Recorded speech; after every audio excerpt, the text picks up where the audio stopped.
But here, what I heard from someone that's in the NFL that the NFL it told other don't draft him. Do not draft him. We're going to make an example out today that the Buccaneers safety has gotten officially waived from the team. According to reports, this decision to waive Sanders was in connection to an on-field incident in which Sanders would end up striking opposing player. I'm proud of my kids, all of them.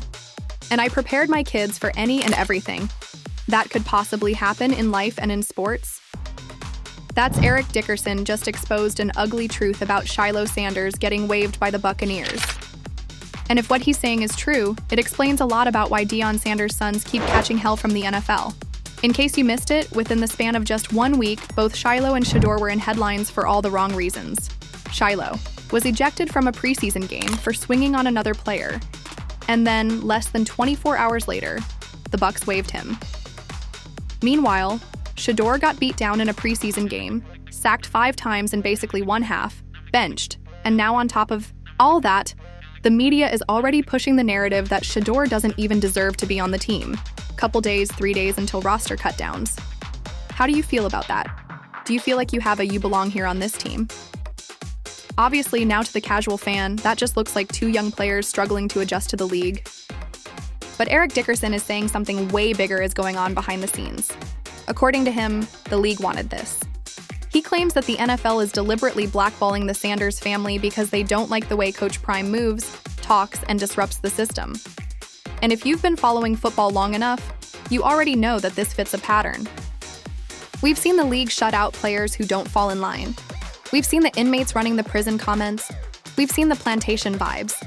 In a discussion about player protests during the national anthem, Houston Texans owner Bob McNair said, quote, "We can't have the inmates running the prison." Excuse me.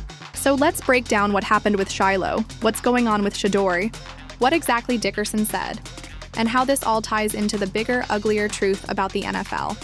All right, so let's start with Shiloh. This man was 24 hours away from playing his first regular season snap in the NFL, finally getting that shot every player dreams about, and he blows up in a preseason game. Shiloh got into it with Bills tight end, Zach Davidson, and Zach was seen grabbing Shiloh's face mask after the whistle. This could have easily been a penalty, or the ref could have stepped in. But that's not what happened.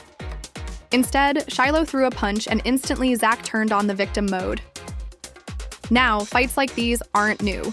We've all seen players scrap in preseason, in practice, even in joint workouts.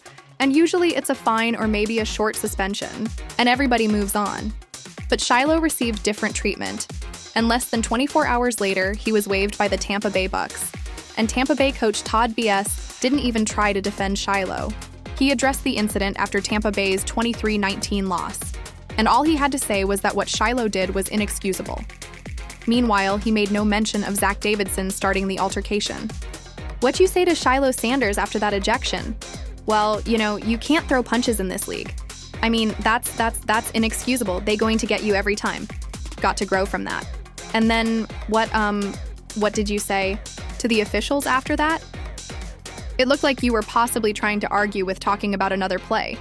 But see, the problem isn't Shiloh getting flagged and tossed. It's the ref standing right there, watching Davidson committing unnecessary roughness on Shiloh way after the play was over and no flag being thrown. And remember, this isn't the first time Shiloh's been punished heavily. Back at Colorado, he was ejected for targeting, which most fans felt was a terrible call.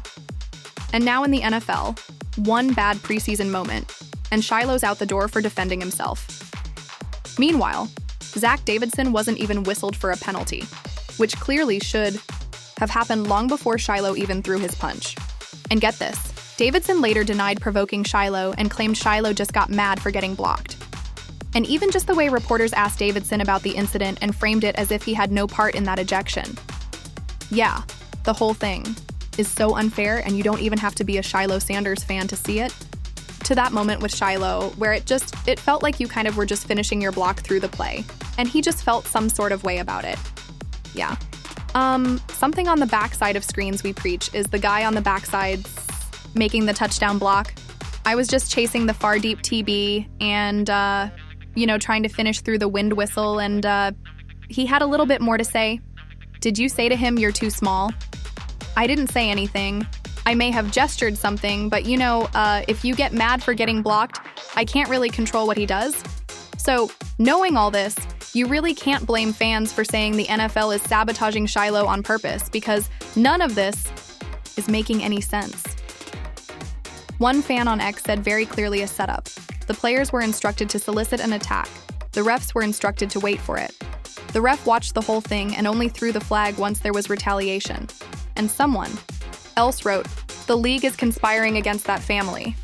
And it really does feel that way, because just days before this incident with Shiloh, his brother Shador was taken out of the Browns' preseason game against the Rams in the final 2 minutes. It would have been the perfect moment for Shador to show how he handles late-game pressure. But Coach Kevin Stefanski decided to pull Shador and replace him with Tyler Huntley. And now people are accusing Coach Stefanski of sabotaging Shador and claiming this is all part of a bigger plot against the Sanders family. Someone on X said Kevin Stefanski has pledged allegiance to Jim Crow to prove that Shador Sanders doesn't belong. Stefans KKK is choosing to be bold about it too. And someone else added, "Man, they've been made their decision before they drafted him. Go to a better organization, Sanders, please." Now, you may be thinking, wait, didn't other organizations pass on Shador multiple times? Well, here's where Eric Dickerson steps in with his claims that the NFL has been conspiring against the Sanders family from the jump.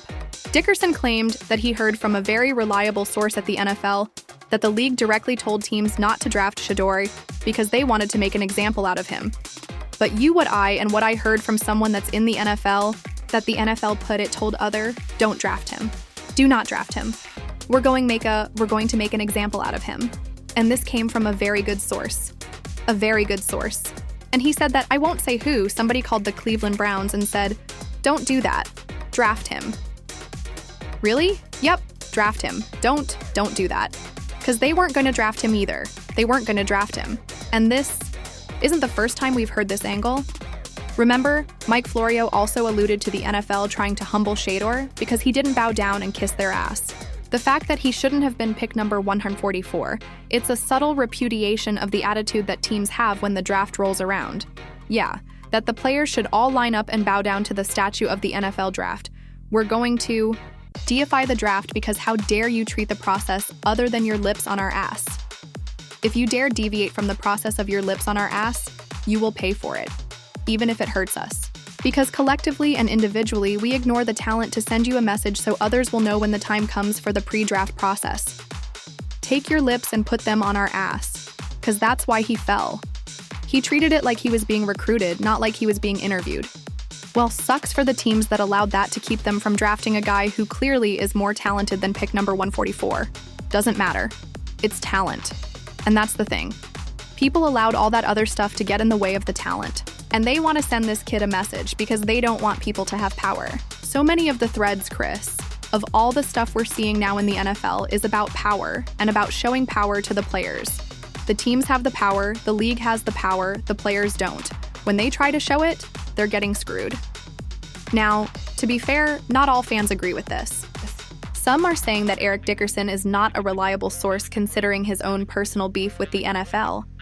And then others are pointing out that Shador simply wasn't good enough and there was no conspiracy against him.